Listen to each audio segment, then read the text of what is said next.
going on, guys? I'm Simple Simon. Welcome to the NOOB Rebirth. I'm at Big City Comics. In today's video, we're going to talk about dollar comic books and facsimiles.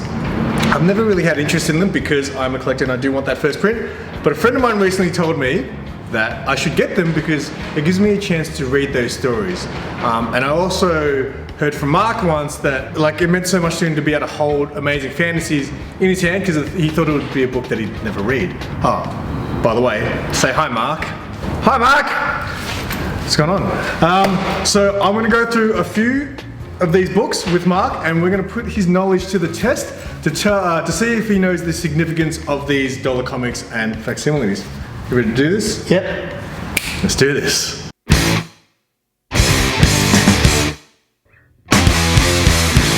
Alright, so we'll start off with some dollar comic books. So I'll show you the book. And first, I'll say if I know what the book represents or the significance of it. First of all, I have to address what you said before. That's what made me appear. Is that, if some of you know, I'm a bit of a collector. I think anyone who watches these videos knows that you're a collector. Yeah, okay. But they also know that I'm a noob, right? So, this first one, I know this. I'm gonna buy this. In fact, I got Mark to put this aside for me last week. This is a dollar comic. This is Batman Adventure number 12. Why does it say Batgirl on it? Is that always what it says? I think it must be. Is it Batgirl? It's Batman. This is the first appearance of Harley Quinn. I know that one. So in comics. First appearance in comics. Yes, first appearance in comics. Her first appearance in the world was... I have no idea. What? Even I know this. That's because you love goth chicks. Harley's not goth, she's crazy. I like crazy chicks too. Harley's first appearance ever was the Batman animated series. Yeah, I knew that. I thought you were talking about comics. This is not going well. This next one is Batman 497 Nightfall. Now this is where Batman gets his back broken. Correct. Also, was that when they were looking for a new Batman after that? So this is where Bane, leading up to this, Bane goes into Arkham and he releases all the villains. For a whole week, Batman got no sleep. He was run ragged, and then when he was at his wit's end, Bane confronted him and broke his back. Your mate. My mate. Yeah, well, Red Hood's mate. Red Hood's mate. Red Hood's mate. Yeah, one of his mates anyway. Arsenal? No. Red Hood's mate. Who's his mate besides? Azrael? Are they mates? I didn't know that. Yeah. Well, I haven't read much about Azrael. He took over the mantle as the Bat. So with the whole Azrael becoming Batman, was that the whole battle for the cow? No. Was that something different completely? Something different. Because there's the Red Hood, the Red Hood design for Batman is pretty sick. Yeah. Batman with guns? Yeah, absolutely. That was very cool. In that series, even Two-Face had a Batman outfit. Oh, really? Yeah, and with a coin and a gun. I got the action figures. It was so good. The Red Hood one's really hard to find. He's got like a face mask, a metal face mask. Hard to find. So hard to find as an action figure. That's the only one I'm missing. He's really hard to find. They're the dollar comics to go out of the way. Now, just one thing. The first time I saw these dollar comics, I obviously realised they were reprints of old books. And then I obviously saw the facsimile ones too. And I thought, what is the difference between the dollar comics and the facsimiles one? So the dollar comics are just reprints with all the modern ads, with house ads. When I say house ads, I mean ads like this. House ads? Careful how you're handling it, mate. I'm going to buy that. So house ads, they're modernised, the paper is modern, shiny, that sort of thing. Whereas, the facsimiles are complete reproductions of the original first printing, which includes the original ads, which, back then we all loved. I love 90s ones where you see the old 90s movie ads and stuff. Yeah, correct. Got milk. And what I love about Marvel and DC both have jumped on the facsimile train. What I love about them is that DC use the paper, the original old school paper. Does that mean in 20 years time that book is going to smell like an old book? Mate, I would say so. It smells now. It still smells of the ink. Good? Yeah, I love it. Man, it's not old enough, mate. It's not vintage enough yet. But I love that. I love that they're giving us the old school paper, and especially with this with this copy, this facsimile. If a lot of people, what is super rare is that at the time when this came out, it came out with this poster here. And a lot of the time, the kids, they would pull this poster out and put it on their wall. And so it's very rare to find this issue of this book with this poster left in it. Now, very rare. I know what this book is too. So this is the first appearance of Poison Ivy.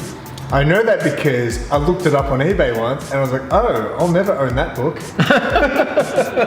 Next one. Now, I believe this one here is when one of the Flashes passes the torch. Barry Allen. Barry Allen passes it on to Wally West.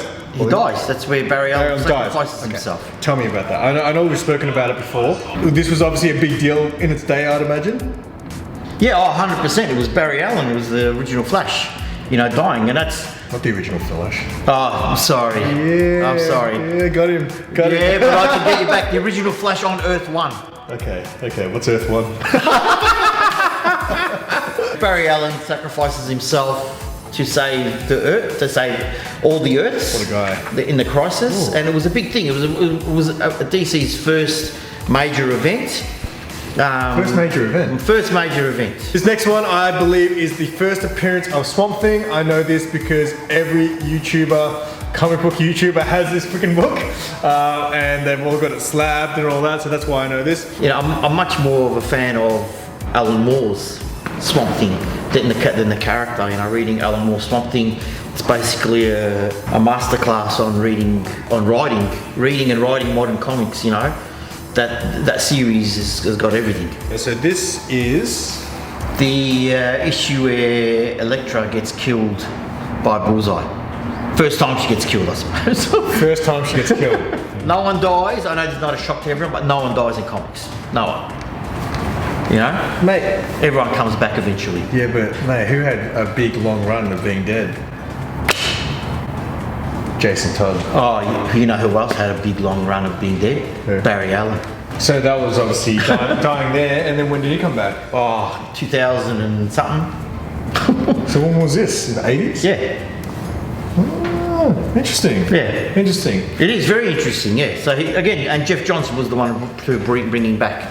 Yeah, but they didn't vote him to die. No, they didn't vote him to die. That's the crazy thing about Jason Todd. The thing I love about him is they voted him to die because they obviously found him annoying, right? And didn't like him. And then he's come back to be one of the most popular. Yeah, it was the way they brought him back was great as well. It was very well. It was very, very good planning. Yeah, which one of these should I show first? Oh, this one. All right. So again, I know a lot of people in the comic book collector community have this book. I'm not a big X-Men person, but you are a big Wolverine fan. So tell me the significance of this one. Oh, it's big significance. Written by Chris Claremont, the X-Men legendary man of that age, I suppose you can say, and also drawn by the legendary Frank Miller. And whereas this one, this one's written by Frank Miller. See? But not the art. No, but not the art. Okay. So this is drawn by Klaus Janson, which is the guy where they collaborated in the Dark Knight Return. Oh, okay. But so this is drawn by Frank Miller and written by Chris Claremont. It's the first solo appearance of Wolverine, so it was a mini series, not an origin, but more of his life as Logan, and Wolverine and his tie to the Japanese culture. Which leads to another Wolverine issue 1. What? 2 Wolverine issue 1s? What's the deal there? So this is his first ongoing. In his own monthly series? Yes, so his first ongoing, and straight history behind this, as you can see in the front, he's not wearing his iconic costume. Leading up to this, the X-Men sort of faked their own death. But they're not dead, but they're living in hiding in Australia, the X-Men. And so from time, and Wolverine goes out and does his own thing, being teleported back and forth to Madripoor and back to Australia. He takes on a persona called Patch, where he's wears an eye patch, and he sort of works security at a nightclub, and at the same time he goes out at night and I suppose exacting justice on the drug trade and stuff like that. It gave him a sense of more, I think, another sense of family, whereas he made a lot of friends and enemies as well. But like, it was a really good time for Wolverine. I thought it was awesome. Next one, I know this one. This is the first appearance of Blade, which is the Tomb of Dracula, issue 10. Now you're a big Blade fan. Yeah, great character, half vampire, half human, Daywalker they call him, and pretty much the movie is pretty much spot on with his whole origin. So is this like actually an origin story, or is this just he appears? Nah, just he appears, but I think they talk about his origin a little bit. Like I've chased down every Blade book, so all the Tomb of Draculas that he appears in. Everything else, and everything else as well. Like Night Stalkers, which I loved. I absolutely loved that book. The idea of a superhero team, but with vampire or monster hunters. That was great. I need to come up with another video where we get to see Mark's books. No, maybe a rematch in comic gories. Huh? Oh no, maybe. I don't even. To be honest, man, they're in like massive storage. Those my old books are like not accessible. No. To be honest, the world want to see. All right, guys, that is all from us today. Hope you enjoyed this one.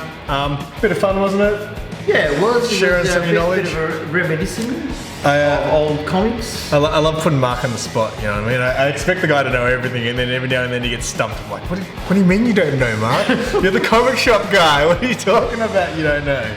Follow us on our social media. At Big City Comics on Instagram, at the new 50 Noob.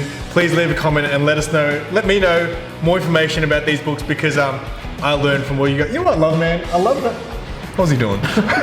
You know what I love? I love how I'm this noob, but I've got a really great posse of comic book people that really help me out with my knowledge, from Mark to my mates, a couple of my mates from work, to the YouTuber buddies I've got. So yeah, it's really cool that I can learn from all you people. But that is all from us today. Say bye, Mark. Bye, Mark. And until next time. Where'd you go? Keep it simple.